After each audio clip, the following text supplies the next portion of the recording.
Hello, welcome to this video. If this doesn't end up working out, I am going to cry. So, today we will be talking about ratios, middle school math. So I'm having a math test tomorrow, so that's why, I'm doing this video.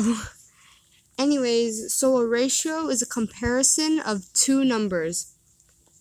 Let's say there's 13 boys. Oh, why is it not working? Oh, there it is. 13 boys and 17 girls in one class.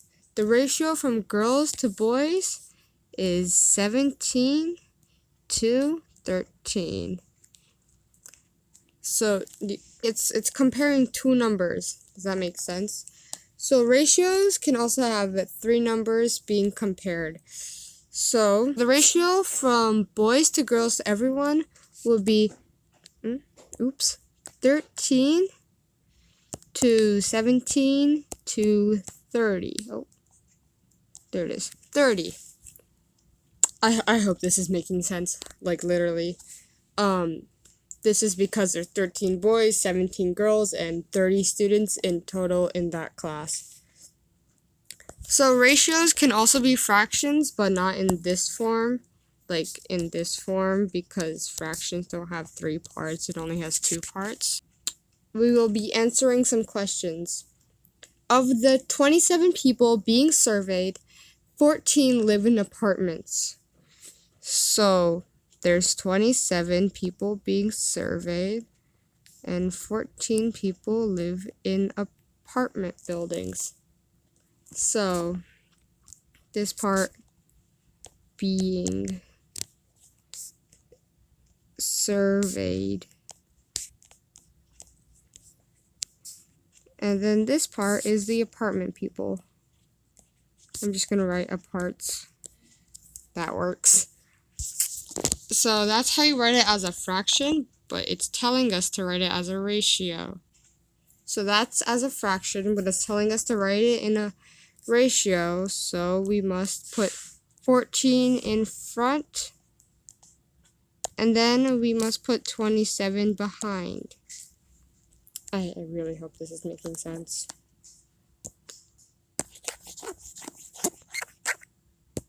So number 2.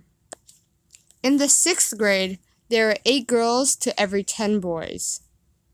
So basically, 8 girls. Oh, what the heck?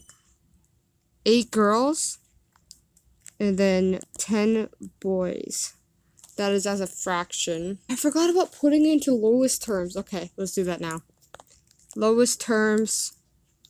Let's go. 8 divided by 2 is 4, and 10 divided by 2 is 5. I hope we know how to do lowest terms. If not, tell me, because I'll make a video on it. And so that is 4 to 5 is the lowest terms. So yeah.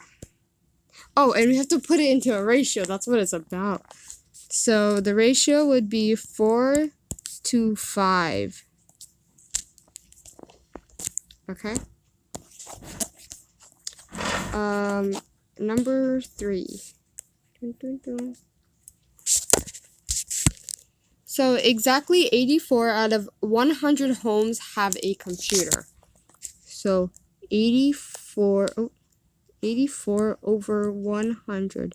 Why does it keep doing that? Anyways, we have to put this in lowest terms. So let's divide that by 2 every time, because why not? So 84 divided by 2 is 42, and we must divide 100 as well. Oh, what am I doing? So that's 42 over 50. And then 42 divided by 2 is 21, and 50 divided by 20. Wait, hold on. 50 divided by 2 is 25. So this will be lowest terms, because 21 divided by 7 would be 3, but you cannot divide 25 by 7. So the answer for number 3 is 21 over, oh, you have to put this in a ratio, I keep forgetting. The ratio would be 21 to 25. So the answer to number 3 would be 21 to 25. Also, these these two dot things, you read it as 2, like TO. I heard something drop. Anyways, so number 4, Lucinda bought school supplies for class. She bought 8 pens, 12 pencils, and 4 highlighters. What was the ratio of pens to total items? So there's 3 parts. You cannot put that as a fraction. Let's go. So you have 8 pens, so we write 8. 2, 12, because 12 pencils. 2, 4, because 4 highlighters. What? Oh, there it is. And now we have to put this in lowest terms. So 8 divided by 2 is 4. 12 divided by 2 is 6. And 4 divided by 2 is 2. We can put this even more lower. So wait, hold on. Usually you wouldn't put it in this format. You would put it beside, but I have no space, so we have to go like this. So 4 divided by 2 is 2. 6 divided by 2 is 3. And 2 divided by 2 is 1. So the answer to that would be 2 to 3 to 1. 2 to 3 to 1. Okay. And that's all I have for today. Thank you for watching my very bad video on this thing called ratios. Bye.